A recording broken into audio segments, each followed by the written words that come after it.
ইয়া আইয়ুহাল্লাযীনা আমানু লা তাকরাবুস সালাতা ওয়া আনতুম সুকারা لا تقربوا الصلاة وأنتم سكارى حتى تعلموا ما تقولون এই বান্দারা তরজমা শুনেন হে বান্দারা নামাজের ধারে কাছেও যাইও না নামাজের ধারে কাছেও যাইও না ওয়া আনতুম সুকারা যখন তোমরা মাতাল থাকবে এই মাতলামি অবস্থায় মাতলামি কাটার আগে নামাজের ধারে কাছেও যাইও না হাত্তা তা'লামু মা তাকুলুন যা তোমরা বলছো যতক্ষণ এটা নিজে বুঝতে না পারবা ততক্ষণ পর্যন্ত নামাজে দাঁড়াইও না। বন্ধুরা এই আয়াতের আদিস সব কাটিয়া মানুষগুলো তাদের কাছে ভিড়লে কয় কি জানেন, কয়বার শরীয়তে নামাজ আছে মারিফতে নামাজ নাই, মারিফতে যে নামাজ নাই এটা আবার কোরআনেও দলিল আছে। যারা নাউজুবিল্লাহ বলেন নাই চুপচাপ রয়েছেন মারাত্মক ভুল হচ্ছে জোরে করে নাউজুবিল্লাহ। কেমনে বিভ্রান্ত করে এই বাউলেরা, বাউল বাউল চিনছেন বাউল আবুল তাবুল বাউল বাউল আওয়াজ করে কোন ঠিক কিনা কি কইছে বাউলে? বাউলে কয় আল্লাহর কথার বলে আগামাথা নাই। আপনাদের আল্লাহ পাকের মহব্বত অন্তরে আসেনি, রাগ করেন না। একটা শব্দ বলে বলাইছি এটা ভুলে আইছে মুখ দিয়ে, এইভাবে আহ্বান করা ঠিক হয়েছে না। আমি দুঃখিত, আই এম সরি ইংরেজিতে বললাম। মুসলমানেরা বলেন এই কথায় কি তরফ লাগে না?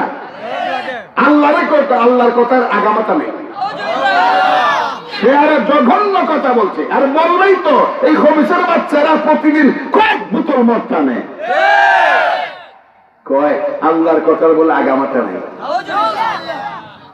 শুধু তাই না, পবিত্র কোরআনের 114 সূরা সর্বশেষ সূরা সূরা নাস, সেখানে আল্লাহ বলছেন কুল আউযু বিরাব্বিন নাস, নবী আপনি বলুন আমি মানুষের যিনি রব তার কাছে পানা চাই। আপনি বলুন ইলাহিন নাস, মানুষের যিনি ইলাহ তার কাছে আমি পানা চাই। অর্থ জানে না, ঠিক মতো তেলাওয়াত করতে পারে না। এই বাউল আবুলে কয় কি জানেন, কয় কোরআনের শেষ সূরায় আল্লাহ কয় কুল আউযু বিরাব্বিন নাস মালিকিন নাস ইলাহিন নাস। আল্লাহ তো নাসে গেল, ভিডিও আছে দেখেন আপনারা, কয় আল্লাহ তো নাসে গেল লাগি, এই জন্য আমরাও নাসি। এই বাউলদের পক্ষ অবলম্বন করে মির্জা ফখরুলদের মতো দায়িত্বশীল রাজনীতিবিদেরা যখন পক্ষপাতিত্ব করে আফসোস করা ছাড়া আর কোন উপায় থাকে না, দুঃখ করা ছাড়া কোন উপায় থাকে না। চিন্তা করতে বাউল আসলে বাউল এরা কোন অর্থে বাউল নাম রাখছে জানি না, তবে একটা শব্দ আছে আরবিতে আল বাউলু মাসদার। আল বাউলু এর অর্থ হলো পেশাব করা। আল বাউলু মানে পেশাব করা। আল বাউলু মানে কি, মানে আরবিটা কোথা বলছে ওদেরটা আমি জানি না, ওরা কোন সেন্সে নাম রাখছে বাউল আমি জানি না, তবে আরবিতে একটা মাসদার আছে আল বাউলু মানে পেশাব করা।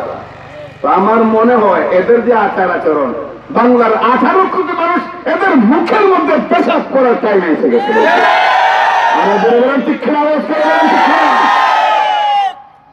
কি কয় আল্লাহ বলে কথার আগামাথা নেই। মাদক মদ হইল সমস্ত পাপের মূল। মদ কি সমস্ত পাপের মূল? কিতাবে একটা ঘটনা উল্লেখ করা হয়, এক ব্যক্তি দিনদার আল্লাহওয়ালা এক জালেমের কাছে গেছে।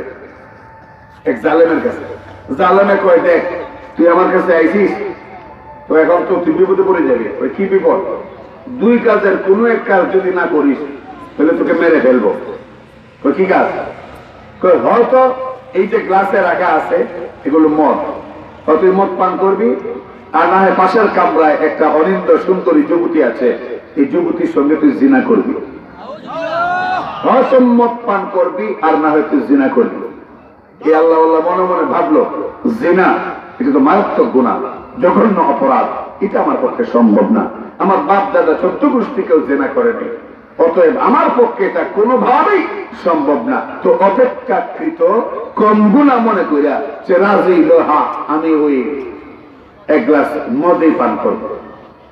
তখন তাকে মদ পান করানো হলো। সে মদ পান করার পরে এমন দিশেহারা হইল, সেন্স চলে গেল, আকল মস্তিষ্ক বিকৃত হয়ে গেল। এখন সে করলো কি, মদ পান করার পরে কাপড় চোপড় খুলে ফেললো, শরীরের কাপড় সব খুলে ফেললো এবং জিজ্ঞেস করলো যে মদ দিছে, তাকে জিজ্ঞেস করলো তুমি না বলছো একটা মেয়ে আছে কোথায়? তখন সে দেখাই দিল, সে ওই মেয়ের রুমে গিয়ে তাকে ধর্ষণ করলো। ধর্ষণ করার পরে মেয়েটাকে সে নিজ হাতে হত্যা করলো। কথা বুঝছেন কিন্তু, নিজ হাতে হত্যা করলো। তাহলে ওই মাদকটা সে গ্রহণ করেছিল অপেক্ষাকৃত কম গুণা মনে করে, কিন্তু এইটা পান করার পরে বাকি সমস্ত গুণাগুলো সে করছে। বলেন ঠিক কিনা? সমস্ত গুণাগুলো করছে। এই জন্য হাদিস শরীফে রাসূল কারীম সাল্লাল্লাহু আলাইহি ওয়াসাল্লাম বলেন, মাদক এটা সকল পাপের মূল, সকল পাপের উৎস। অথচ আফসোসের সাথে বলতে হয়, এই মাদকটা 95% মুসলমানের দেশে প্রত্যেকটা মহল্লায় মহল্লায় কেউ না কারো কাছে এই মদের কোনো না কোনো অংশ রয়েছে।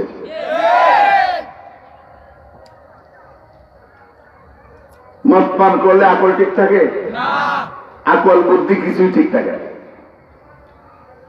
3, মদখুর, মদ খাইছে, খাওয়ার মতো জনমের মতো খাইছে। খাইয়া পুকুর করে বৈশা একটা আরেকটার প্রশ্ন করে, কত দেখি পুকুরে যদি আগুন লাগে মাছ যাইব। মদ খাইছে না, আগল ঠিক নেই। পুকুরে যদি আগুন লাগে মাছ যাইব কই? তোমার আরেকটা পাগলের পাগল, এটা আবার কোন লাগে দেখোস না, কাছে কত বড় বট গাছ, মাছ সব বট গাছ উঠে। 3 নম্বরটা কই, তোর একটাই আকল ঠিক নাই, বড় ঠিক আছে, এটা ঠিক এখন দেখি কেউ জানেন? তুই যে কইলে মাছ সব বট গাছে উঠবো, মাছ কি গরু? গরু না, তা গরু যে বট গাছে উঠবো, তার মানে হ্যাঁ বুঝাইছে গরু হইলে বট গাছে উঠে। মদ পান করার পরে আকল ঠিক থাকে। মোহতরম হাজরিন, এইবার আমরা বোঝার চেষ্টা করি এই মদ কখন হারাম হইল, কিভাবে হইল, প্রথমে মদের হুকুমটা কি ছিল। এই ব্যাপারে মুফাসসিরিনে কেরাম বলেন, মদ মদিনায় যাওয়ার পরেই, পয়গম্বর আলাইহিস সালাম মদিনায় যাওয়ার পরেই মদ হারাম হয়েছে।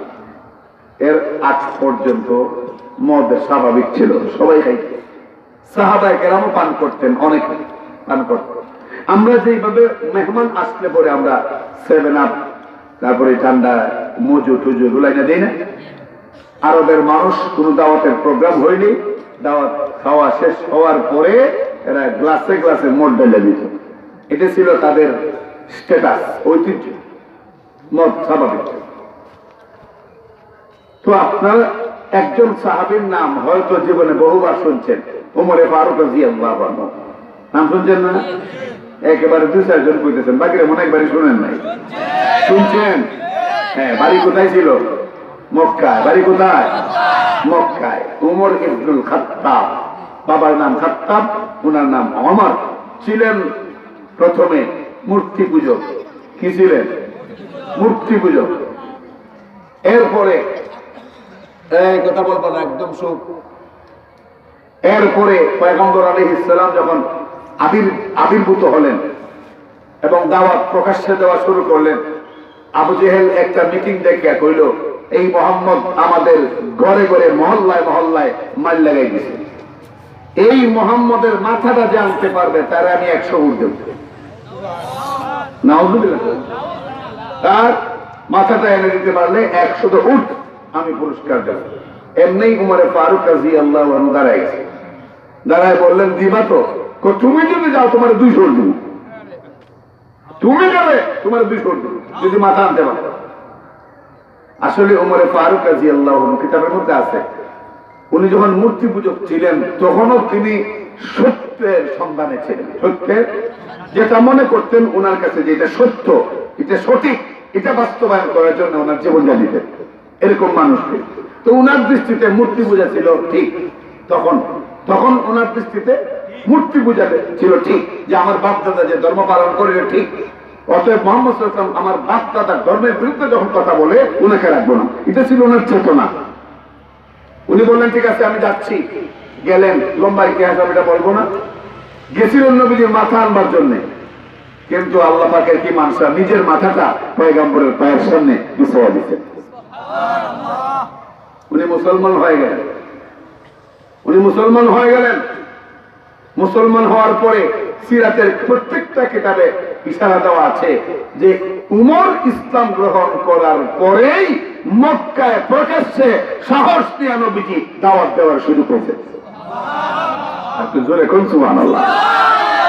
এইরকম উমরের স্বভাব, এইরকম উমরের ইমানি স্পৃহা গাবিগাঁওর যুবকদের অন্তরে যদি জায়গা হয়ে যায়, এরা যদি লালন করতে পারে, বেদাতি ভণ্ডরা যতই শক্তিশালী হোক, এই গ্রামের একটা মানুষকেও বেদাতের দিকে ডাকতে পারবে না।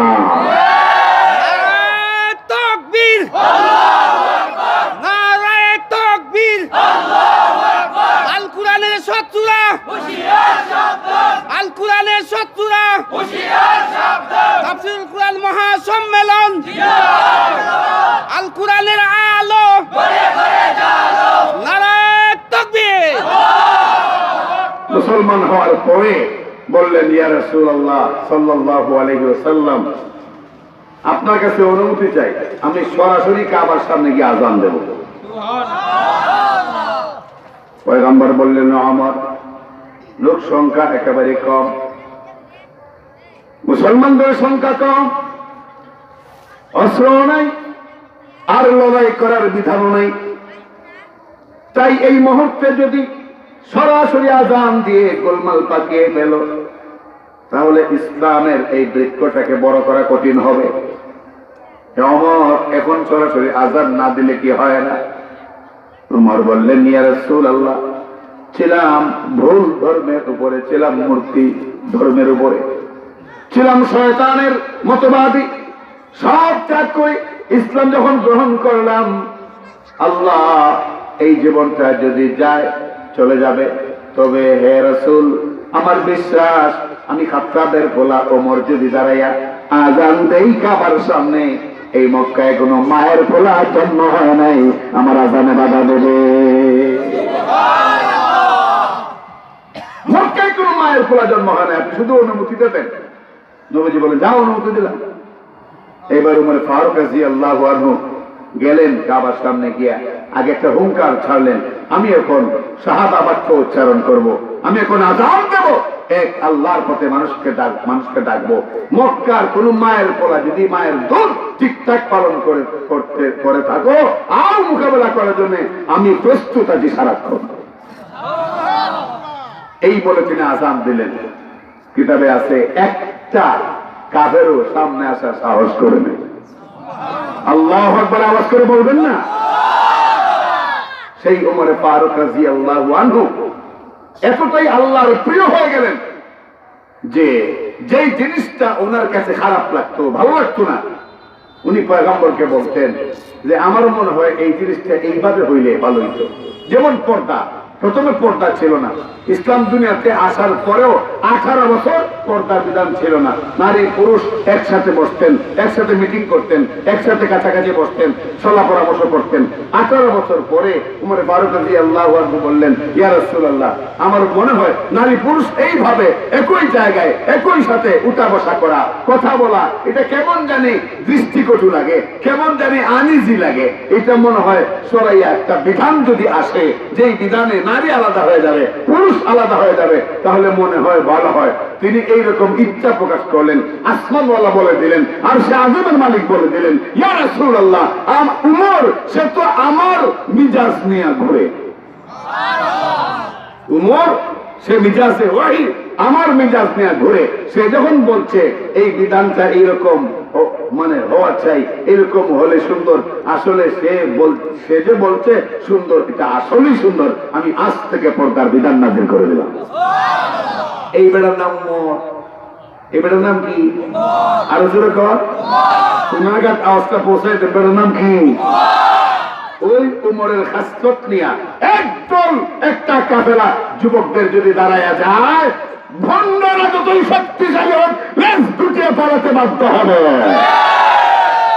দাঁড়াবেন তো ইনশাল্লাহ? দাঁড়াবেন তো ইনশাল্লাহ?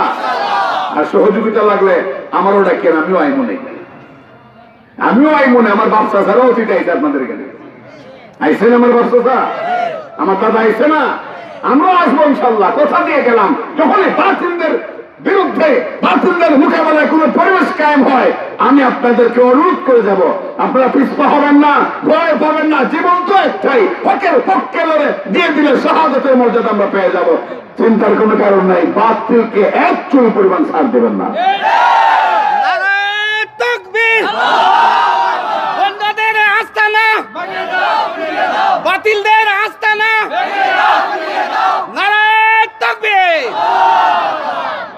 তো এই মদের বিধান যে আল্লাহ করতে গেল, এর পিছনে হযরত উমরের আবেদন আছে। উমর প্রায় বলতেন, ইয়া রাসূলুল্লাহ সাল্লাল্লাহু আলাইহি ওয়াসাল্লাম, এই মাদকটা কেমন জানি। এই মাদকটা সেবন করার পরে মানুষ নিজের বউ চিনে না, মা চিনে না। মা রে কয়ে বউ, বউ রে কয়ে মা। ঠিক কিনা বলেন? এটা তো আমি শুনতাম, কিন্তু আমার ছাত্র জীবনের বাস্তব অভিজ্ঞতা আছে। আমি যখন 1996-তে জামিয়া মাদানিয়া কাজীর বাজারে যখন পড়ি সিলেটে, তখন মাদ্রাসার গেটের বরাবর একটা বাসা ছিল। তো আমরা শেষ রাতে উঠতাম। প্রিন্সিপাল আল্লামা হাবিবুর রহমান রহমতুল্লাহি আলাইহি, তিনি ছাত্রদেরকে আমলি জিন্দগি গঠন করার লক্ষ্যে শুধু হিফজখানা নয়, কিতাবখানারও সব ছাত্রদেরকে তাহাজ্জুদ পড়া তিনি বাধ্যতামূলক করে রাখছিলেন। একদিন শেষ রাতে উঠলাম, ওটা উজু করে ভাবলাম একটা চক্কর দিয়ে গেটের সামনে থেকে, যারা গেছেন দেখছেন লম্বা মাদ্রাসা, অনেক লম্বা, গেটের সামনে থেকে চক্কর দিয়ে আসে। তো গেটের সামনে আমরা 3-4 জন ছাত্র ভাই আসলাম। দেখি একটা যুবক চিৎকার করে বলতেছে, দরজা খোল, দরজা খোল। এরকম চিৎকার করার অনেক পরে দরজাটা একজন খুলে দিল। তো একজন বৃদ্ধা মহিলা, সম্ভবত তার মা হবে, খুলে দিল। তখন সে বলতেছে, বউ আমার দৌড়ে গড়ে নে, গড়ে নে, আমার দৌড়ে গড়ে নে। কারে খুঁজতেছে? মারে। মা বলতেছে, বাজার মারে, ঘরের বাজার নে। এই আমি তোর বউ না, আমি তোর মা। তোর মা ওই বউ। নিজের চোখে দেখা, নিজের চোখে, বানানো কথা নয় বা আরেকজনের শোনা কথা নয়, নিজের চোখে দেখছি। পরে আমার সাথে যারা ছিল এরা কয়ে, সাথী ভাই বুঝছো নাকি হয়েছে? কি? বোতল টানছে। কি টানছে? বোতল। মদ পান করলে হুশ ঠিক থাকে না, আকল ঠিক থাকে না, জ্ঞান ঠিক থাকে না, সম্মান ঠিক থাকে না, ইজ্জত ঠিক থাকে না, পাক না পাকি সব একাকার হয়ে যায়। এই জন্য মূলত উমরে ফারুক রাদিয়াল্লাহু আনহু পয়গম্বরকে বললেন, ইয়া রাসূলুল্লাহ, মদ পান করার পরে কেমন কেমন জানি মানুষগুলো হয়ে যায়। আপনি যদি মদের ব্যাপারে আল্লাহর কাছ থেকে চেয়ে চেয়ে কিছু নিয়ে আসতে পারতেন, কোন বিধান, তাহলে ভালো হইতো। সুবহানাল্লাহ। তাহলে কি তো ভালো, আপনি যদি কোন একটা বিধান আল্লাহর কাছ থেকে চেয়ে আনতে পারতেন। নবীজি বললেন, উমর থামো থামো, সময় মতো আল্লাহই ব্যবস্থা করবেন, থামো থামো। এই মধ্যে শুনেন খুব মজার ঘটনা। একবারে কিন্তু মদ হারাম হয় নাই, একবারে মদ হারাম হয় নাই, 3 বারে হারাম হয়েছে। কয়বারে? 3 বারে। এখানেও আপনি মহান আল্লাহ তাআলার প্রতি কৃতজ্ঞ হতে বাধ্য যে আল্লাহ একবারে হারাম না করে 3 বারে হারাম করেছেন। কেন? মদে তখন ছিল মারাত্মক অভ্যস্ত আরবের লোকের। এখন একবারে যদি টোটাল প্রথমে বলেন মদ হারাম, তাহলে দেখা যাবে এই বিধান মানা বড় কঠিন হবে। এই জন্য আল্লাহ পাক রব্বুল আলামিন বান্দার মিজাজ জানেন, বান্দার অভ্যাসের প্রতি আল্লাহর খেয়াল আছে। এই জন্য বান্দা যেন মারাত্মক গুনাহগার না হয়ে যায় নির্দেশ অমান্য করিয়া, এই কারণে প্রথম চান্সে হারাম না করে দাপে দাপে 3 বারে আল্লাহ হারাম করেছে। এর থেকে তো এলো আল্লাহ পাবেন কি কোথাও? মুহতারাম হাজিরিন, তো এরই মধ্যে ঘটনা একটা ঘটছে। কি ঘটনা? এক সাহাবীর বাড়িতে খাবারের আয়োজন, আনসার এবং মুহাজির 2 কিসিমের সাহাবী সেখানে উপস্থিত। তো একজন মুহাজির সাহাবী আনসার একজন জওয়ান সাহাবীকে, মানে মদিনার স্থায়ী বাসিন্দা, আনসার একজন জওয়ান সাহাবীকে কটাক্ষ করে একটা কথা বলছে, মানে তুচ্ছ তাচ্ছিল্য করে একটা কথা বলছে। এই কথা বলার সাথে সাথে ওই আনসার জওয়ান সাহাবী বরদাস্ত করতে পারে না, সে বরদাস্ত করতে পারে না। তখন আরবের প্রত্যেকটা ঘরে ঘরে দেওয়ালের মধ্যে উটের শিং শুকাইয়া এরা ঐতিহ্য হিসেবে দেওয়ালে টানায় রাখতো, এটা আরবদের একটা ঐতিহ্য। তো ওই আনসার জওয়ানটা সহ্য করতে না পাইরা দেওয়াল থেকে উটের এই শুকানো শিংটা হাতে নিয়ে যেই মুহাজির সাহাবী তাকে কটাক্ষ করেছেন, মাথার মধ্যে এমন বাড়ি মারছে, মাথা ফাটতে রক্ত পড়তে শুনেছে। আর এর আগে তারা মদ পান করছে। কি করছে? মদ পান। তো মদ পান করার কারণে মিজাজ তেমনি গরম। আরো কইছে তার বিরুদ্ধে বদনাম, সহ্য করতে পারে না, মারছে, আঘাত করছে, আঘাত, মাথা বেড়ে গেছে। নবী করিম সাল্লাল্লাহু আলাইহি ওয়াসাল্লামের কাছে গেল লোকেরা বিচার নিয়ে, সাথে উমর কিচ্ছু বলেন না, ইশারাটা শুধু বুঝান। আগেই কইলাম ইয়া রাসূলুল্লাহ, আপনি একটা বিধান আল্লাহর কাছ থেকে চাই আনবার লাগে, আনলেন না মনে মনে, এটা চোখে বুঝাইতে। পয়গম্বর আলাইহিস সালামের কাছে তারা গিয়ে বিচার দিল, ইয়া রাসূলুল্লাহ, অমুক সাহাবী, জওয়ান সাহাবী, ওই বয়স্ক সাহাবীর মাথা ফাটিয়ে দিয়েছে, রক্তাক্ত করে ফেলছে। নবীজি বললেন, এমনটা কেন হলো? লোকেরা বলল, এমনটা হলো, এই ঘটনার আগে এখানে ছিল দাওয়াতের পরে তারা খেয়েছে মদ। এই মদ পান করার কারণে তার হিতাহিত জ্ঞান নাই, আকল বুদ্ধি লোপ পেয়ে গেছে। এই জন্য বুঝতে পারে নাই যে এইটা কতটুকু আঘাত করলে কি হতে পারে। পয়গম্বর আলাইহিস সালাম নীরব হয়ে গেলেন, বাকরুদ্ধ হয়ে গেলেন। উমরের দিকে তাকান। যেই মাত্র উমরের দিকে তাকাইলেন, উমর বুঝতে পারলেন যে পয়গম্বরের আমার কথাটা মনে পড়ে গেছে। আমি যে বলছিলাম বহু আগে যে মদ যেন হারাম হয়ে যায়, মদ পান করার পরে মানুষের হিতাহিত জ্ঞান ঠিক থাকে না, বাবা মেয়ের মধ্যে অসঙ্গতি শুরু হয়, ছেলে মায়ের মধ্যে অসঙ্গতি শুরু হয়। হয়তো বা বলছিলাম যে পয়গম্বরকে কথাটা মনে পড়ে গেছে, আমার দিকে তাকিয়ে আছে। ওমর ফারুক রাদিয়াল্লাহু আনহু তখন লজ্জায় মাথাটা নিচু করে দিলেন। মুহতারাম হাজিরিন, এরই মধ্যে আসমান থেকে জিবরাইল আসার লক্ষণ প্রকাশ পেতে শুরু করলো। জিবরাইল আসলেন, এসে পয়গম্বরকে বললেন, ইয়া রাসূলুল্লাহ, আল্লাহ আপনার বরাবরে সূরাতুল বাকারার 219 নম্বর আয়াত এই মুহূর্তে নাযিল করেছেন। ইয়াসআলুনাকা আনিল খামরি ওয়াল মাইসির কুল ফীহিমা ইসমুন কাবীরুন ওয়া মানাফিউ লিন-নাস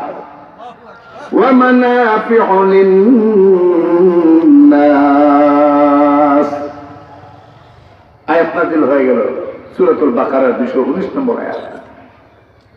ওই আয়াতের মধ্যে আল্লাহ বললেন, ইয়াসআলুনাকা আনিল খামরি ওয়াল মাইসির, লোকেরা আপনাকে প্রশ্ন করে মদ আর জুয়া সম্পর্কে। আপনি বলুন, ফীহিমা ইসমুন কাবীর, এর মধ্যে রয়েছে বড় খারাপি। আপনি বলে দিন, এর মধ্যে রয়েছে বড় খারাপি, আর রয়েছে কিছু উপকারও। রয়েছে কিছু উপকার, উপকারটাকে ব্যাখ্যা করে বুঝতেছি। রয়েছে কিছু উপকারও, তবে বলে দিয়েন উপকারের তুলনায় খারাপিটা বেশি। বাংলা বলেন, বলে দিয়ে যে উপকারের চাইতে খারাপিটা বেশি। এই আয়াত নাযিল হওয়ার পরে অর্ধেক সাহাবায়ে কেরাম মদ পান বাদ দিয়ে দিয়েছেন। সুবহানাল্লাহ বলেন। অর্ধেক সাহাবায়ে কেরাম মাদক গ্রহণ বাদ দিয়ে দিলেন। সেটা পাতলা মদ হোক, ঘন মদ হোক, ভিটানো মদ হোক, শুকনা মদ হোক, বাদ দিয়ে দিলেন। দেশি হোক, বিদেশি হোক, অর্ধেক সাহাবায়ে কেরাম মদ পান করা বাদ দিয়ে দিলেন। আল্লাহ যখন বলছেন এর মধ্যে অনেক বড় খারাপি আছে, উপকারিতা থাকলেও কম, খারাপিরা বেশি। এই চল চুপ, অর্ধেক সাহাবায়ে কেরাম মদ পান বাদ দিয়ে দিলেন। বুঝে থাকলে বলুন তো, সবাই বাদ দিচ্ছেন? অর্ধেক। সবাই কি বাদ দিচ্ছেন? বাকি অর্ধেকে চালু রাখছেন। যারা চালু রাখছেন এদের যুক্ত হইল, হ্যাঁ আল্লাহ বলছেন এর মধ্যে অনেক খারাপই আছে, আবার তো বলছেন উপকারও আছে। হারাম তো বলেন নাই। হারাম যখন বলেন নাই, এতে দিন ধরে খাই, চলো চলো। এখন অর্ধেক সাহাবায়ে কেরাম মদ পান থেকে দূরে, বাকি অর্ধেক এখনো চালু রাখছেন। আর আশ্চর্যজনক ঘটনা, ওমরে ফারুক রাদিয়াল্লাহু আনহুর জীবনী তালাশ করে পাওয়া যায়, যদিও মদ হারামের আগে মদের উপর কোনো নিষেধাজ্ঞা ছিল না, সবাই স্বাভাবিক মনে করে পান করত, কিন্তু ওমরই এমন এক ব্যক্তি, তিনি জাহিলি যুগেও কোনোদিন মুখে মদ লাগান নাই। জাহিলি যুগেও তিনি কখনো মদে মদ স্পর্শ করেন নাই। আল্লাহু আকবার কাবীরা। এখন অর্ধেকে বাদ দিচ্ছেন, অর্ধেকে চালু আছে। এটি হল মদের প্রথম আয়াত, মদ সংক্রান্ত বিষয়ে প্রথম আয়াত। ইয়াসআলুনাকা আনিল খামরি ওয়াল মাইসির কুল ফীহিমা ইসমুন কাবীরুন ওয়া মানাফিউ লিন-নাস ওয়া ইসমুহুমা আকবারু মিন নাফইহিমা। প্রথম আয়াত। তো এই আয়াত নাযিলের পর অর্ধেক তো বন্ধ, বাকি অর্ধেকদের অনুষ্ঠানে বাড়ি ঘরে এখনো মদ চালু। মুহতারাম হাজিরিন, এর মধ্যে ঘটছে আরেক ঘটনা। আরেকজন সাহাবীর বাড়িতে খাওয়া দাওয়ার অনুষ্ঠান। খাওয়া দাওয়া শেষ হওয়ার পরে প্রত্যেকের সামনে মদ পরিবেশন করলেন তিনি।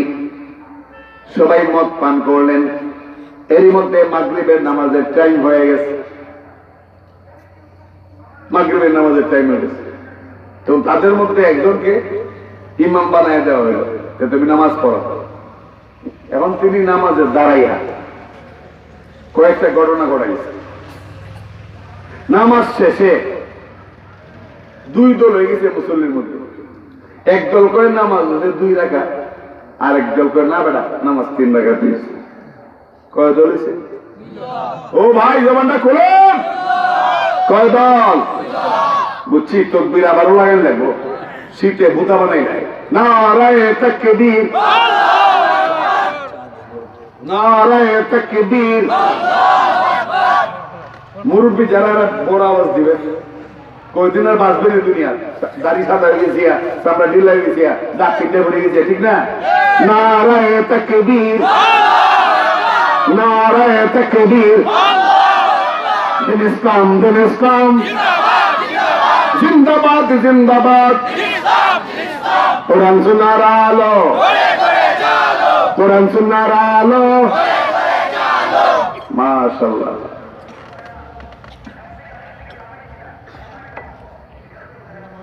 আল্লাহু আকবার। এখন ওই সাহাবীর বাড়িতে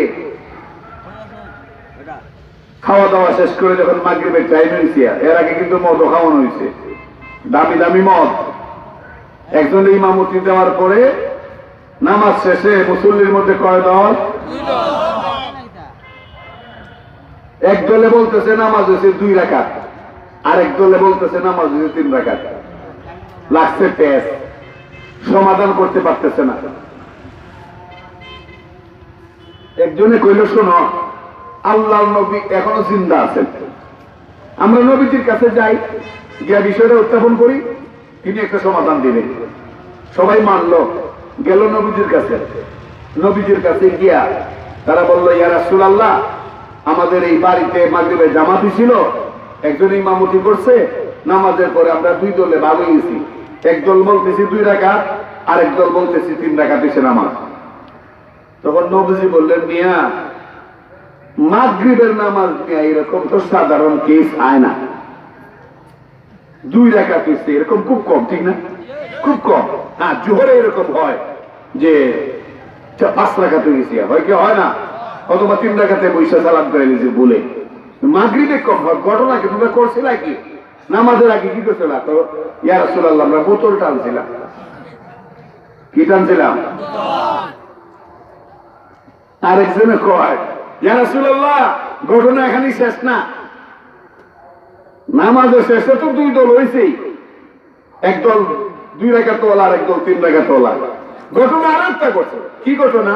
ইমাম সাহেব নামাজের মধ্যে পড়ছে সূরা কাফিরুন, কুল ইয়া আইয়ুহাল কাফিরুন। উনি সূরা কাফিরুন তেলাওয়াত করতে গিয়া যত লম্বা লামা ছিল সব কাটিয়া বাচ্চা হয়েছে, লম্বা লাম সব বাচ্চি বানাইছে। কেমনে?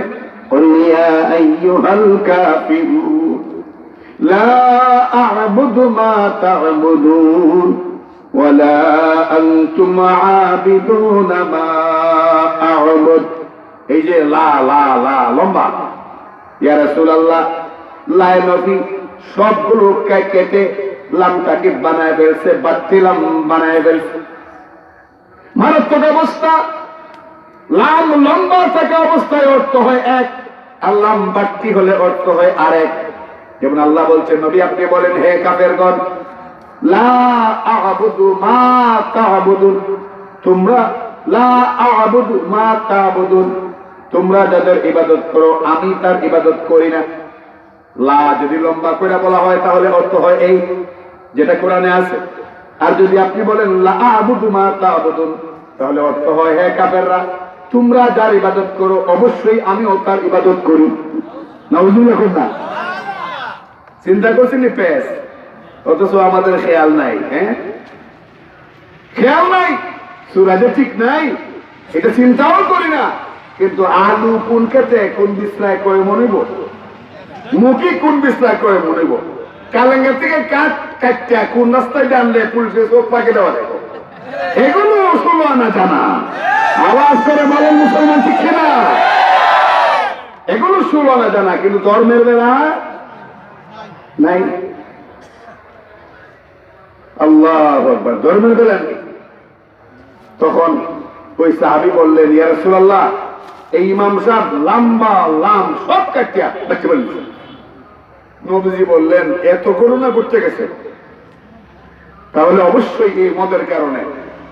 উমর ছিলেন পাশে দাঁড়ানো, তখনও নবীজির দিকে তাকায় তাকায় মিটি করে হাসেন। তার মানে আমি তো কইছিলাম আরো আগে, আপনি তো বুঝেন না। সুবহানাল্লাহ রাখুন না।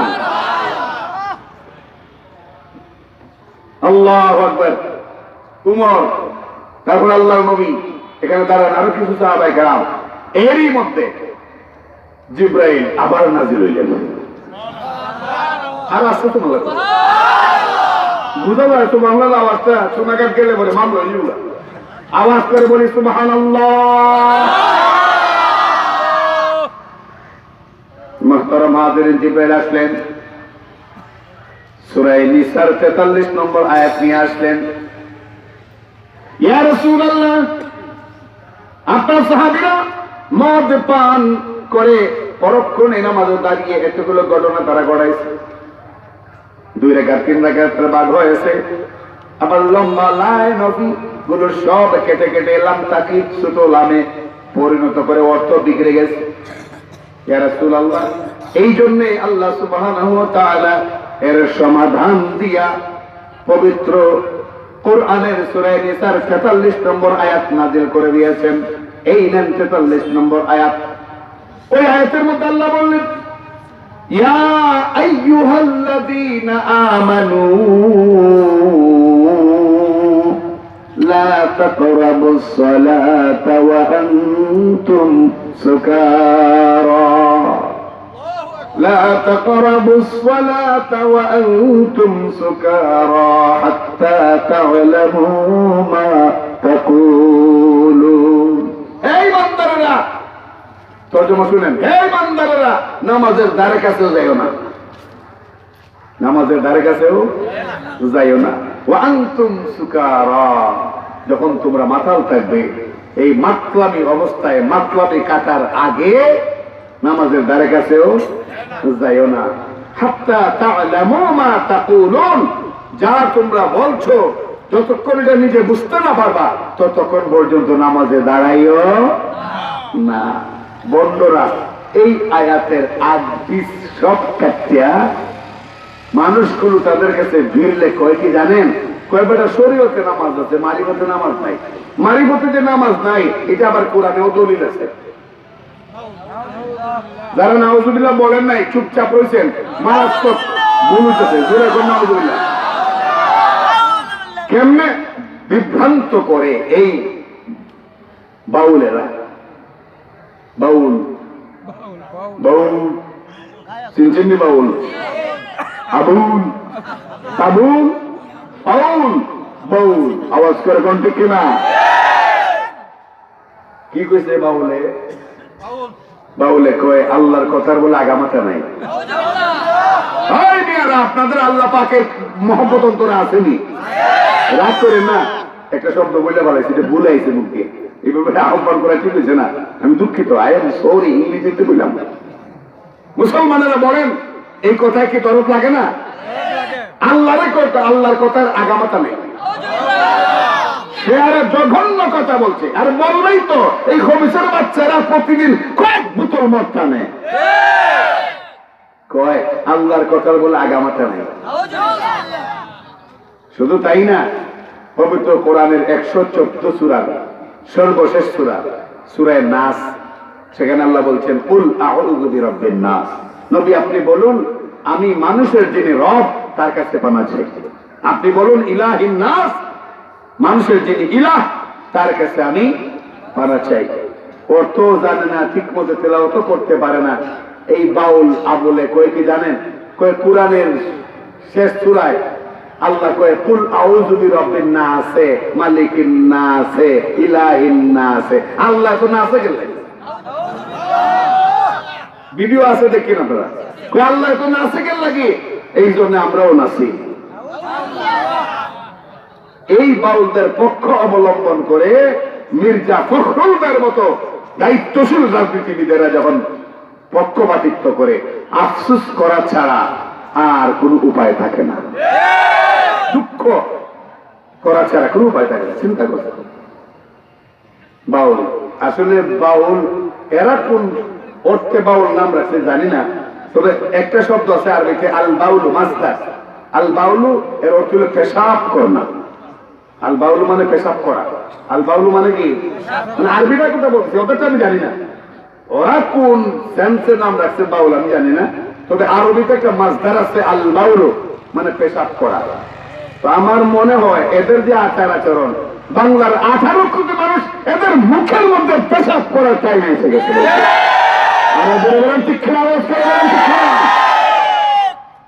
কি কয় আল্লাহ বলে কথার আগামাতা নেই। আল্লাহু আকবার। এখন এই ভণ্ড পীরেরা, ভণ্ড ফকিরেরা, মাজার পূজারীরা, এরা সাধারণ মানুষকে বিভ্রান্ত করে। আমরা যে নামাজ কালাম পড়ি না, এটা কোন দোষ না, কোরআনের দলিল আছে। কি দলিল? সূরা নিসা 43 নম্বর আয়াতে আল্লাহ বলছেন লা তাকরাবুস সালাহ, নামাজের ধারেও যাও না। আচ্ছা বলেন তো, শুধু কি লা তাকরাবুস সালাহ আছে না আগে বেশি কিছু আছে? কিন্তু সাধারণ মানুষ তো আর বুঝে না। আবার কোরআন খুললে দেখাই দেয়, ওই তো বলে লা তাকরাবুস সালাহ। সাধারণ মানুষে কয় তাহলে তো ঠিক আছে, আমিও তো সপ্তাহে এক গেলেও করি না, খালি জুম্মাত যাই। আল্লাহ যা করে আগামী জুম্মা তো যেতাম না, যেহেতু লা তাকরাবুস সালাহ, তাহলে মসজিদের দ্বারও যেতাম না। সাধারণ মানুষকে বিভ্রান্ত করে, আগে পিছনে কথা গোপন করে। এই সমস্ত ভণ্ডদের উদাহরণ হলো সেই হাতুড়ে ডাক্তারের মতো, যেই হাতুড়ে ডাক্তারের কাছে এক লোক গেছে, তার বাইরে নিয়ে কয়ে ডাক্তার সাহেব আমার ভাইয়ে এই পাতলা পায়খানা করে, মারাত্মক পাতলা পায়খানা, একবারে ডাইরেক্ট বের হয়ে যায়, যা খায় তাই বের হয়ে যায়। একটা কোন চিকিৎসা আছে? বলো কি? আমি ডাক্তার, কি এমনি হয়েছি, আমার কাছে অনেক চিকিৎসা। তো চিকিৎসাটা করেন, কোনো সুবিধা নাই, তাহলে শোয়াও। ওই যে ডাক্তারদের লম্বা বিছানা আছে না একটা, ওইটার মধ্যে শোয়াইছে, কয় তুমি বাহিরে গিয়ে বসো, আমি চিকিৎসা করতেছি। এরপরে গেছে এই ডাক্তার ভিতরে গিয়া লম্বা একটা লোয়ার শিট এটার গরম করছে, গরম করিয়া এটা যখন লাল টক ঠকেছে তখন আসছে পিছন দিকে করে নিয়ে আইছে, আইসে রুগীরে কইতেছে জিহ্বা খোলো, জিহ্বা বের করো। রোগী জিহ্বা বের করছে, কিছু বুঝে ওটার আগেই এই হাতুড়ে ডাক্তার এই জ্বলন্ত লোহাটা তার জিহ্বার মধ্যে ঠেসে বসে। মা গো বাপ করে চিৎকার করতে করতে পুরা এলাকা মাথায় তুলছে। ওই রোগী দৌড়ে তার ভাই এসে, ডাক্তার এটা কি করলেন, এটা কি করলেন? ও চিকিৎসা করেছি শাস্ত্র অনুযায়ী। কি অনুযায়ী চিকিৎসা করছে? শাস্ত্র অনুযায়ী। এখন মামলা কে করছে? রোগীর ভাই। ডাকা হলো তাকে আদালতে। বিচারক বললো তুমি কামনা করলা কেন? ও শাস্ত্র অনুযায়ী করেছে। কি শাস্ত্র? তখন হোমিওপ্যাথির বই একটা নিয়েছে। এই হোমিওপ্যাথির বইয়ের মধ্যে লেখা আছে যে যদি পাতলা পায়খানা হয় তাহলে জিহ্বায় লোহা গরম করে সেক দিলে, 1-2 বার 5 বার সেক দিলে সেটা আরোগ্য লাভ করে, সেটা আরোগ্য লাভ করে। এবং এই চিকিৎসার পরে পৃষ্ঠা শেষ। কি শেষ? পৃষ্ঠা শেষ। এবং এই চিকিৎসা এখন বিচারকে কয় এরপর আর কি লেখা? কই এরপরে পৃষ্ঠা কিছু নাই। তো পৃষ্ঠা উল্টাও। তো পৃষ্ঠা উল্টাই দেখে এটার মধ্যে লেখা এই চিকিৎসা পদ্ধতি একমাত্র গরু ছাগলের জন্য প্রযোজ্য। কার জন্য প্রযোজ্য? কিন্তু এই হাতুড়ে ডাক্তার কি বুঝছে? এই হাতুড়ে ডাক্তার বুঝছে কি, মানে আরেক পৃষ্ঠা যে লেখা আছে যে বুঝছি না, এটা দেখছেই না। এই গরু ছাগলের চিকিৎসা নিয়ে লাগেছে মানুষের মধ্যে। ঠিক এইভাবে ভণ্ড পীরেরা ফকিরেরা মানুষকে জাহান্নামের কর্মকাণ্ড দিয়া জান্নাতি কাজ বলিয়া মানুষকে ঈমান আমল থেকে দূরে রাখতেছে। এইবার আয়াত নাযিল হয়ে গেল, নামাজের মুহূর্তে, নামাজের আগে কেউ মদ পান করবা না, মদ পানরত অবস্থায় নামাজের দ্বার কাছে যাইবা না। যতক্ষণ পর্যন্ত তুমি কি পড়েছ, কি বলেছ বুঝতে না পারো, ততক্ষণ পর্যন্ত ওয়েট করবা, অপেক্ষা করবা। মাতলামি পড়া কেটে যাওয়ার পরে নামাজে দাঁড়াইবা। মুহতারাম হাজিরিন, এই আয়াত নাযিল হওয়ার পরে, ওই যে অর্ধেক ছিলেন, বাকি অর্ধেক, ওই বাকি অর্ধেকের অর্ধেক মদ পান করা ছেড়ে দিয়েছেন। আলহামদুলিল্লাহ বলেন। বাকি অর্ধেকের অর্ধেক মদ পান করে ছেড়ে দিয়েছেন। এখন কিছু সংখ্যক মানুষ শুধু মদ খায়, বাকি আছে মদ পান, বাকিরা মদ পান ছেড়ে দিয়েছেন। মুহতারাম হাজিরিন, আর যেহেতু আল্লাহ এখনো পরিষ্কার করে হারাম করেন নাই, শুধু কয়েদ লাগাইছেন নামাজের আগে মদ পান করলে, মদের মাধ্যমে কাটার আগে নামাজে দাঁড়াইবা না, কয়েদ লাগাইছেন, কয়েদ শর্ত লাগাইছেন, কয়েদ লাগাইছেন, শর্ত লাগাইছেন। এই কারণে অন্যান্য সাহাবায়ে কেরাম মদ পান করেন না ঠিক, কিন্তু মদের ব্যবসা করেন। যেহেতু এটা পুরোপুরি হারাম হয় নাই, মদের ব্যবসা তাদের চালু আছে। কিন্তু মদ পান কমে গেছে 4 ভাগের 3 ভাগ, 1 ভাগ এখনো বাকি আছে, তারা মদ পান করেন। তাদের যুক্তি, আল্লাহ তো নামাজের টাইমে বলছেন যেন মদ পান না করি, ঠিক আছে নামাজের টাইমে মদ পান করলাম না, অন্য টাইমে মদ পান করলে তো সমস্যা নাই। মুহতারাম হাজিরিন, দ্বিতীয় ধাপ, এইটা হলো দ্বিতীয় ধাপ। এই দ্বিতীয় ধাপে আয়াত নাযিল হওয়ার পরে 4 ভাগের 3 ভাগের মদ পান বন্ধ হয়ে গেল। মুহতারাম হাজিরিন, এরপরে ওমর ফারুক রাদিয়াল্লাহু তাআলা আনহু পয়গম্বর আলাইহিস সালামের কাছে বললেন, ইয়া রাসূলুল্লাহ, 4 ভাগের মধ্যে 3 ভাগ মানুষ মদিনার মদ পান ছেড়ে দিয়েছে। এখন যদি আপনি আরেকটু আল্লাহর কাছে কামনা করেন, তাহলে টোটালি ওই মদ নামক অভিশাপ সমাজ থেকে উঠে যাবে। তখন হযরত ওমর ফারুক রাদিয়াল্লাহু আনহুর আবেদনে আল্লাহ রাসূল দোয়া করেন, আল্লাহুম্মা বাইয়্যিন লানা ফিল খামরি ওয়াল মাইসির, আল্লাহুম্মা বাইয়্যিন লানা ফিল খামরি ওয়াল মাইসির। আল্লাহ, মদ সম্পর্কে একটা বিস্তারিত বিধান দাও, মদ সম্পর্কে একটা পরিপূর্ণ বিধান দাও, মদ সম্পর্কে একটা চূড়ান্ত বিধান দাও। এইভাবে যখন দোয়া করছেন আল্লাহর কাছে, তখন আল্লাহ সুবহানাহু ওয়া তাআলা সর্বশেষ যে আয়াতগুলো আজকে আমাকে দেওয়া হয়েছে আলোচনার জন্য, সূরা মাইদার 90-91 নম্বর আয়াত, সর্বশেষ মদ সংক্রান্ত চূড়ান্ত বিধান নাযিল করে কিয়ামত পর্যন্ত মদকে হারাম করে সূরা মাইদার 90 আর 91 নম্বর আয়াত তখন আল্লাহ নাযিল করলেন।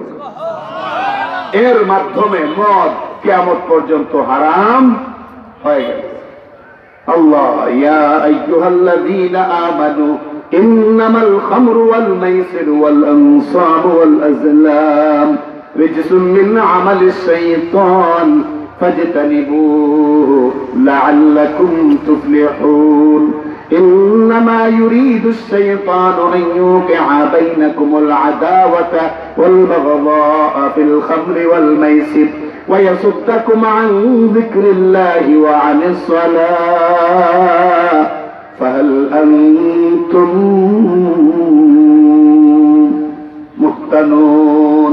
আল্লাহ সুবহানাহু ওয়া তাআলা পরিষ্কার করে মদকে হারাম করে দিলেন। এই হলো মদ হারামের ইতিহাস। এই হইল মদ হারামের ইতিহাস। মদের মধ্যে অনেক প্রকার, অনেক প্রকার।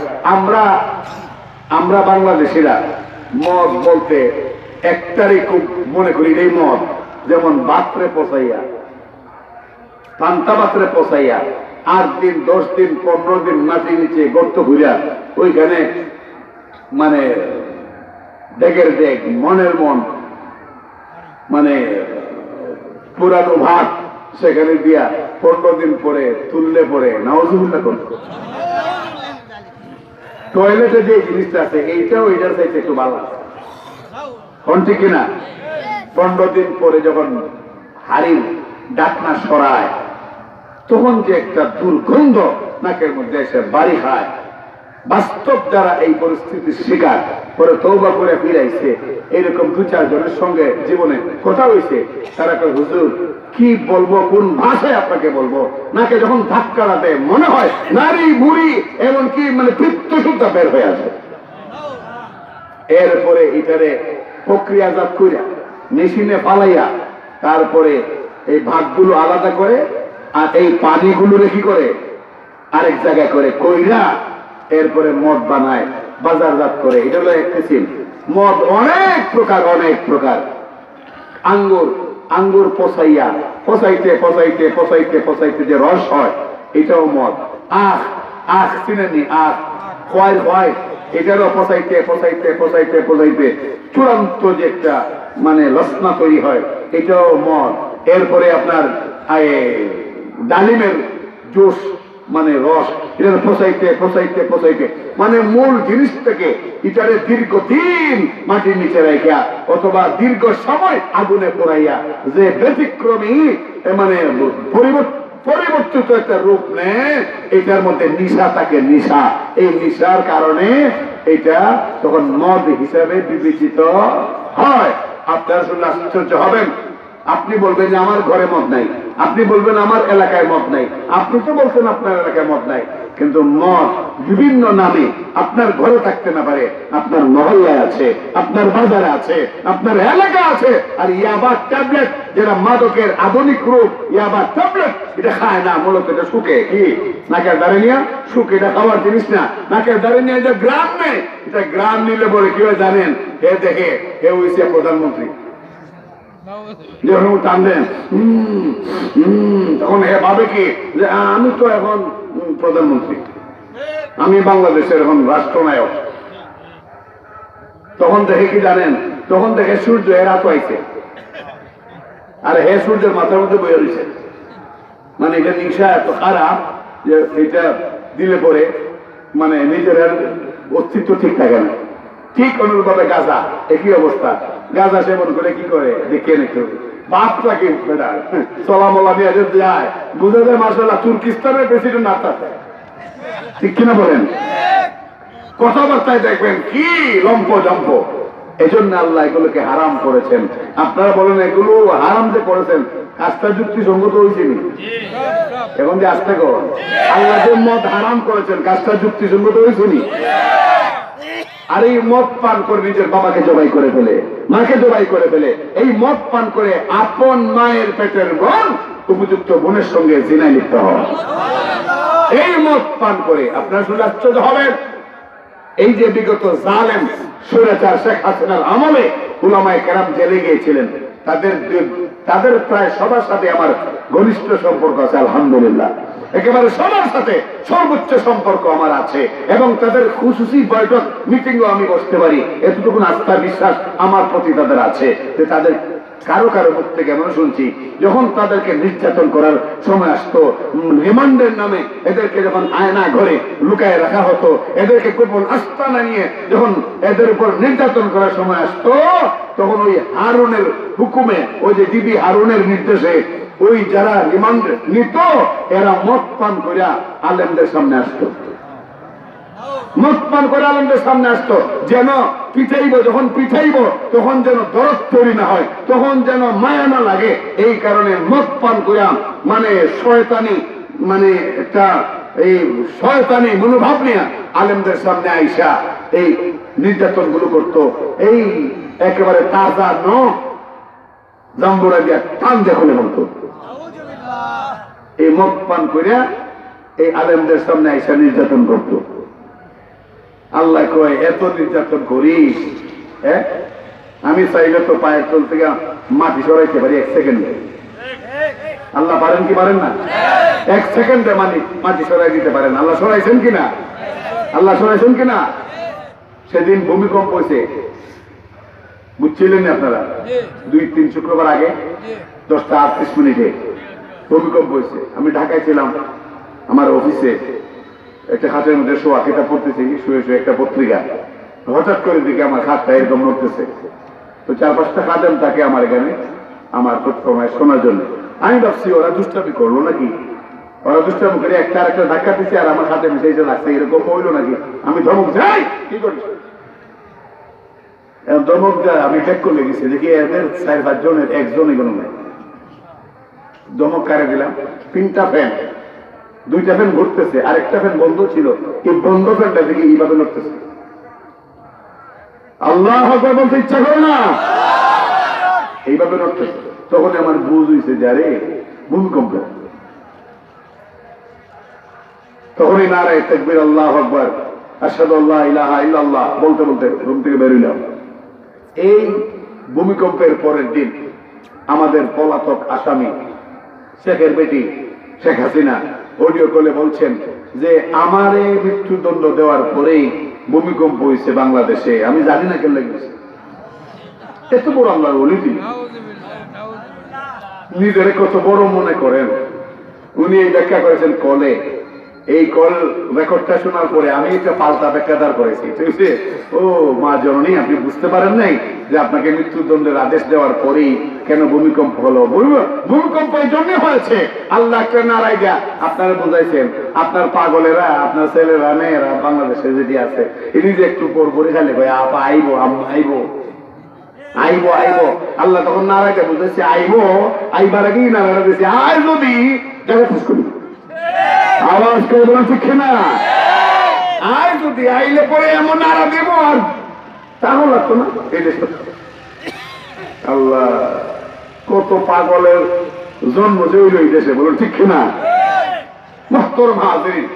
এই মাদকের দ্বারা, মাদক যখন বেশি বেড়ে যায়, মাদকের সয়লাভ যখন মারাত্মক হয়ে যায়, অন্যান্য আযাব গজব জমিনের মধ্যে ভূপাতিত হয়, জমিনের মধ্যে আসে। যেমন এক হাদিসে রাসূল করিম সাল্লাল্লাহু আলাইহি ওয়াসাল্লাম বলেন যে মদ পান ইদা শুরিবাতিল খুমুর, যখন মদ পান সয়লাভ হয়, মদ পানের মারাত্মক মানে ব্যাপক আকারে মদের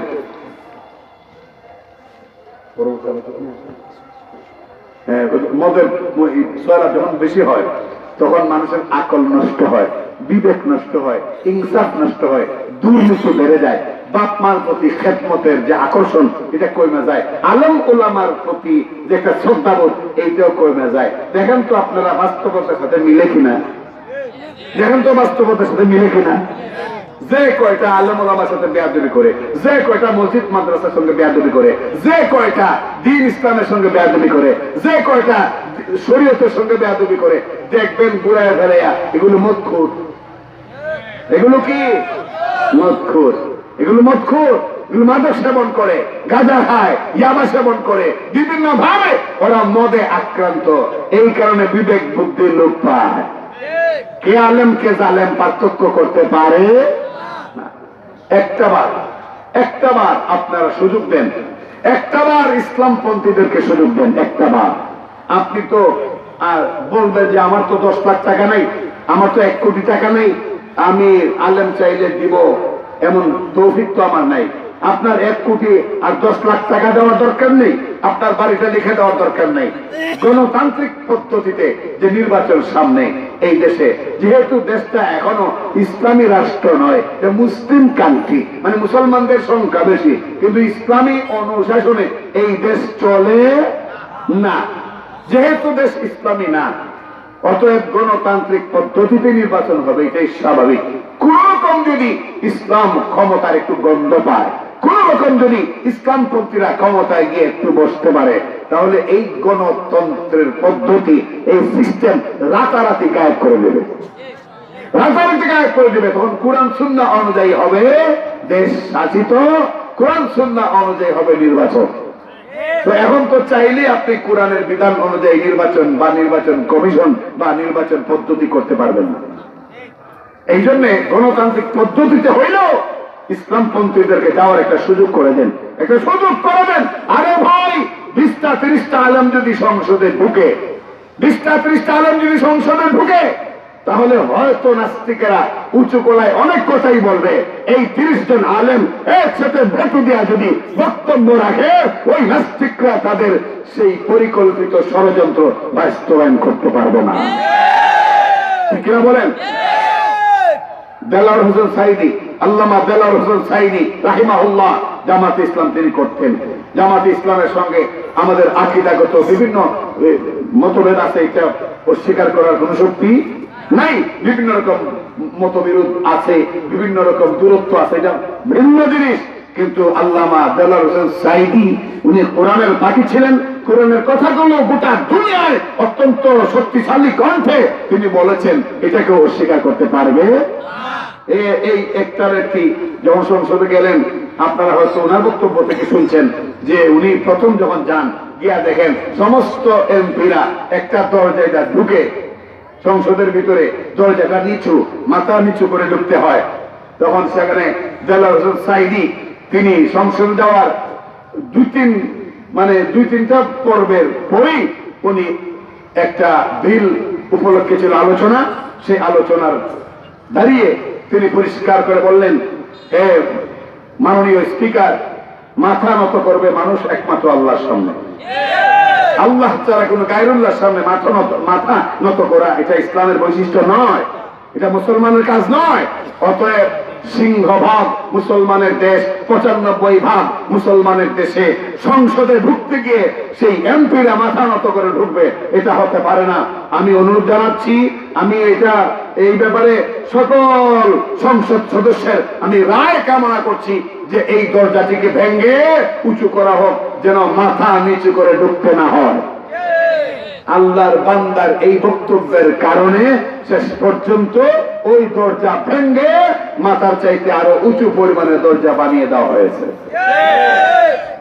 একজন আলেম ঢুকলে লাভ আছে না নাই? মুফতি আমিনী রহমতুল্লাহি আলাইহি যখন এমপি নির্বাচিত হয়েছিলেন, উনি সংসদে যাওয়ার পরে মদের বিল যখন পাস হয়, মুফতি আমিনী রহমতুল্লাহি আলাইহি আল্লাহ তার কবরটা জান্নাতের টুকরা বানাই দিন।